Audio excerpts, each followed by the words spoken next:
how do we raise our voice against the injustice and the wrongdoings? If divine is within everyone, why did the innocent people experience this painful death? This is with reference to the recent Pahalgam attacks. प्रश्न ये कहता है कि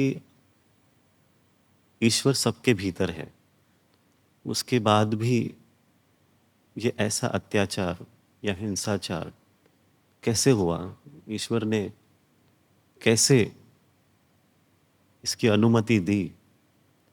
God, ईश्वर की permission कहाँ से आई? ये तो गलत ही हुआ जहाँ पर भी ना इनोसेंट जो लाइव्स थे जो चली गई हैं, तो ईश्वर तो सबके अंदर है, तो उनके अंदर से ईश्वर ने क्या किया ऐसे? अब इसका जो उत्तर है वो उत्तर ऐसे आता है कि ईश्वर जब उनके भीतर है तो वही ईश्वर आपके भीतर भी तो है। उन्होंने बुरा किया तो फिर आपने अच्छा क्यों नहीं किया? जब घर में गड़बड़ी होती है, गलत होता है, तब आप क्या करते हो? आप देखते रहते हो? तो नहीं। आपके भीतर से ईश्वर कुछ तो आपको कहते हैं, फिर आपको कुछ करना होता है। अगर आप नहीं करेंगे तो क्या होगा? जो घर में जो नेगेटिविटी है या जो भी विवाद हो रहा है वो बढ़ते जाएगा, बढ़ते जाएगा, बढ़ते जाएगा। तो इसका मतलब ये है कि जिनके अंदर ईश्वर थे, सही मायने में जागृत अवस्था में थे, उन्होंने आज तक कुछ किया नहीं जो उनको करना चाहिए था। जब दिखता है कि हाँ गंदगी है, आप उस गंदगी को देखते रहे, उस गंदगी को आपने आज तक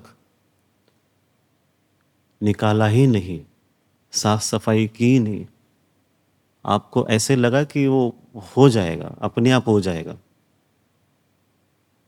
लोग समझ जाएंगे, समझ जाएंगे। पर कुछ लोग हैं जो नहीं समझते, उनके भीतर ईश्वर सुप्त अवस्था में है, डॉर्मेंट स्टेट में है, जो जागृत नहीं हुए उनके ईश्वर। पर आपके भीतर के ईश्वर जागृत हुए हैं, तो आपने आज तक क्या किया जब गलत हो रहा था?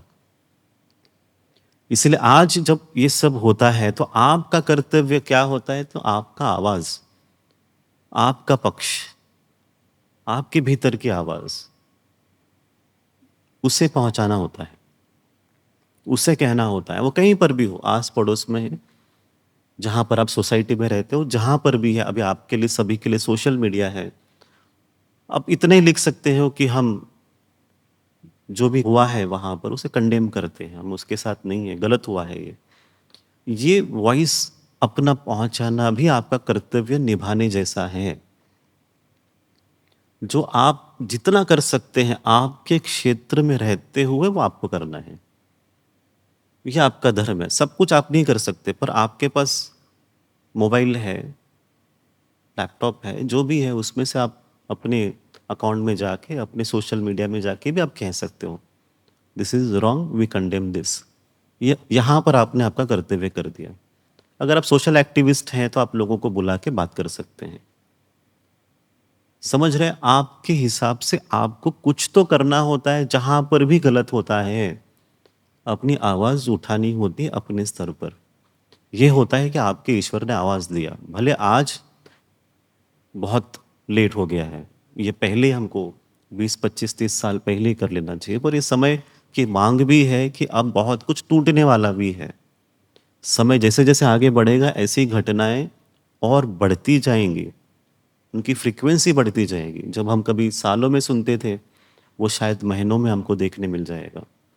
पर जब उसकी तीव्रता बढ़ती है, तो अच्छाई की तीव्रता भी बढ़ानी पड़ेगी।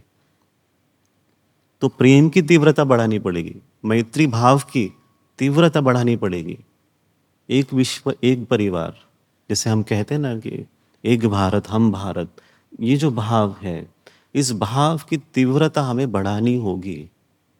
तभी हम वो जो गंदगी है उसे हमेशा के लिए मिटा पाएंगे, हमेशा के लिए मिटा पाएंगे। सब कुछ तो जाता नहीं है, कुछ तो बचेगा आने वाले समय में, कुछ तो बचने वाला है, सब कुछ नहीं जाएगा। जब रावण का अंत भी हुआ था, आपको क्या लगा? असुरों का विनाश हो गया, है ना? जब रावण का अंत हो गया, कुंभकर्ण का अंत हो गया, असुरों का विनाश हो गया। पर उसके बाद भी रावण के भाई थे, है ना? अहिर रावण आपने सुना होगा कभी, उनके भाई थे, मतलब निगेटिविटी तो बचा है। वो होने के बाद भी और एक उनके भाई थे महिर रावण, उनकी तो मृत्यु हुई ही नहीं, वो तो वैसे ही रहे। तो राम जी को लगा ये कि हमने इतना सब कुछ खत्म करने के बाद भी फिर भी कोई तो है जिसे हम हरा ही नहीं पा रहे। तो बुराई फिर भी बची रहेगी, असुर प्रवृत्ति जो है बची रहेगी, पर उसकी मात्रा कम रहेगी। आज वो जो बुराई हमारे ऊपर हावी होती है, प्रभाव डालती है, वो बहुत कम मात्रा में 5% 20% के बीच में कहीं पर वो रोक दिया जाएगा उसे। वो सृष्टि जो है ईश्वर के आदेश के साथ ही चलने वाली है। जो भीतर की आवाज़ समझेगा वो ईश्वर के संकल्प के साथ चलेगा। आपके भीतर की आवाज़ आपको है ना जागृत करनी है ईश्वर से बात करके कि आप हमें बताएं सही क्या है, गलत क्या है। इसलिए आज मैत्री बोध परिवार ने भी, आपको पता चला होगा कि हमने अनेकों जगह पे प्रोग्राम किए। आज हमने अपनी आवाज़ उठाई और पहलगाम जैसी जगह पे आज हम सुबह वहीं पर थे। वहाँ से श्रीनगर गए, लाल चौक पर जाके वहाँ करके लोगों को लेकर भी हमने काम किया है, जो लोकल्स हैं। तो मैत्री बोध परिवार अब पीछे नहीं हट रहे हैं। जहाँ पर भी ज़रूरत है वहाँ पर पहुँच रहा है, अपना काम, अपना प्रभाव, अपना संदेश पहुँचा रहा है। तो मैत्री बोध परिवार गया मतलब आप सभी गए।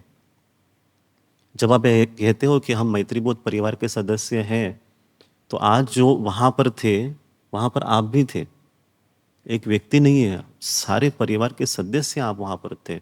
आप गर्व से कह सकते हो घर जाके कि आज हमने ऐसा प्रोग्राम किया कि हमने जाके पहलगाम में लोगों को सही सीख दी है। हमने वहाँ पर जाके यही कहा, एक भारत हम भारत, यही सीख दी हमने।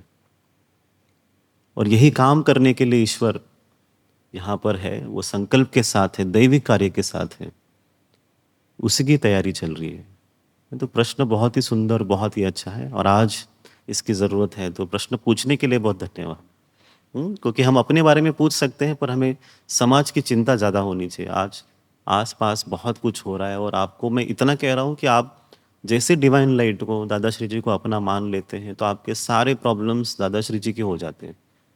आपको वैसे ही हम सँभाल लेंगे, आपको अपनी चिंता नहीं करनी है, आपका हम सब सँभाल लेंगे।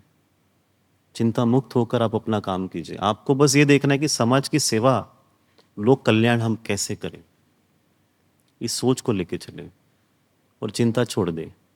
हुँ?